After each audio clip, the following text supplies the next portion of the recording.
திறமை முன்னேற்றுவதற்கான அவங்களுக்கு தன்னம்பிக்கை கொடுக்கிற மாதிரியான எதிர்நீச்சல் சீரியல் முடிஞ்சதை தொடர்ந்து ஆடியன்ஸ் பலரும் தங்களுடைய வருத்தங்களை தெரிவிச்சுக்கிட்டு வராங்க. அதுக்கு ஈக்குவலா எதிர்நீச்சல் சீரியல்ல நடிச்ச ஆக்டர்ஸுமே எமோஷனலா பேசி போஸ்ட் எல்லாம் ஷேர் பண்ணிக்கிட்டு வராங்க. அந்த வகையில எதிர்நீச்சல் சீரியல்ல ரேணுகா கேரக்டர்ல நடிச்ச ஆக்ட்ரஸ் பிரியதர்ஷினியும் எமோஷனலா பேசி போஸ்ட் ஒன்ன ஷேர் பண்ணிருக்காங்க. அதுல அவங்க என்ன சொல்லிருக்காங்கன்னா, நான் எதிர்பார்க்காத நேரத்துல எனக்குள்ள கண்டுபிடிக்கப்பட்டு என்னுடைய வாழ்க்கையை மாத்தின ஒரு ரோல் தான் ரேணுகா. எங்களுடைய வாழ்க்கையில எதிர்நீச்சலை கொண்டு வந்து ஒவ்வொரு சீன்ஸ்லயும் என்னோட சிறகுகளை விரிச்சு பறக்க அனுமதிச்ச டைரக்டர் திருசெல்வம் அவர்களுக்கு ரொம்ப நன்றி. வித்யா, நீங்க எங்களுக்காக எழுதின ஒவ்வொரு வசனங்கள்லயும் உயிரோட்டம் இருந்துச்சு, அதனால உங்களுக்கும் நன்றி. உலகம் ஃபுல்லா இருக்கிற தமிழ் பேசக்கூடிய சமுதாயத்தை சேர்ந்த மனைவி, தாய், தங்கைன்னு இப்படி எல்லார்கிட்டையும் என்னைய கொண்டு போய் சேர்க்கறதுக்கு ஒரு சிறந்த பிளாட்ஃபார்ம் கொடுத்த சன் டிவிக்கு ரொம்ப நன்றி. கனிகா, உங்களுடைய பெருந்தன்மைக்கும் பணிவுக்கும் நன்றி. நீங்க எனக்கு ரொம்ப ஸ்பெஷலான ஒரு பர்சன். என்னுடைய கிரைம் பார்ட்னரா இருந்த ஹரிப்ரியாக்கும் நன்றி. நந்தினி இல்லாம ரேணுகாவா இருக்க முடியாது.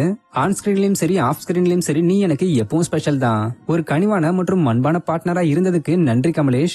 ஞானம் இல்லாம ரேணுகா ஒரு முழுமையடையாத ஆளாதான் இருப்பாங்க. மதுமிதா, நீங்க அன்பானவங்க. உங்க கூட சேர்ந்து நான் ஒர்க் பண்ண ஒவ்வொரு நாளும் எனக்கு சந்தோஷத்தை கொடுத்துச்சு. உங்கள மாதிரியே ஒரு அழகான எதிர்காலமும் உங்களுக்கு இருக்குது. மாரிமுத்து சார், உங்களுக்கு ஒரு மிகப்பெரிய நன்றி. டிவில வேற யாரையும் காட்டாத வகையில நீங்க நடிக்க போறதா ஒரு முறை என்கிட்ட சொல்லியிருந்தீங்க. ஆக்சுவலா சொன்ன மாதிரி செஞ்சு காட்டிட்டீங்க.